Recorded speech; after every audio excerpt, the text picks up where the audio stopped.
Hi guys, the activity that I'm going to describe to you now is a really nice one to do to help you, pretty much like all of the activities that I guide you through, to get in touch with your inner feelings and process any feelings that you might have. So this has been inspired by one of the young people who I'm still lucky enough to be working with over the phone, and we did this activity this morning. So to do this, you can do it in a number of ways. One way is you can do it using a drawing. Another way is you can do it using the world that you've created in your home, which is a follow on from yesterday's activity about creating a whole new world out of your home or your garden. And another way that you can do this activity is just through talking it through with a grown up, if you like. So, what you will do if you are drawing this or if you are imagining it is you would have an idea of a place. So it could be your forest that you visit through visualizations. It could be, if you're role playing it, it could be your house, which obviously is your whole new world. And if you're talking it through with a grown-up, you're just going to have the idea in your mind. So imagine a place that exists and it's complete fantasy, so you can just make up anything. The best way to use this activity is to imagine places without trying too hard. So kind of just think of the first things that come into your mind, or the things that you like, the ideas that you like. So when you've created this whole new world, what I'm going to want you to imagine is that you find a creature in this world, and I'm going to give you a little bit of inspiration because I have a little creature here with me today. It's Snakey.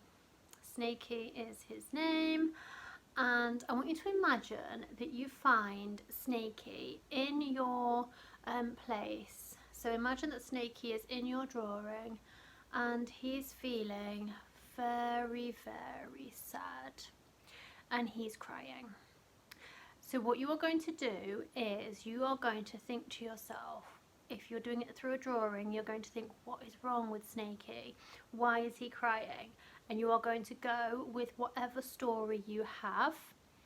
If you are doing the role play where your home is this whole fantastic new world, you will have your own cuddly toy, so you won't have Snakey, you'll have something else, and you can actually ask Snakey what's wrong. If you're doing a drawing, by the way, this is a really good question to use, is to ask yourself, what would they say if we spoke to them? So you can give a voice to your characters, and when you give a voice to your characters, it's kind of bringing up inner feelings that you might have. So you're going to find out why your creature is crying. When you've done that, when you've found out, I want you to imagine that something's happened to them, obviously to make them feel sad. And I want you to imagine that what has happened to them happened in a different time. So obviously it's happened before now, hasn't it? It's happened in the past. And what you are going to do is imagine that you have a time machine. So in your forest or wherever it is, or in your drawing, or in your, magical mystery imaginary world, you have a time machine. Brilliant thing is, if you're actually playing this, if you're actually role playing this, you get to make a time machine. How cool is that?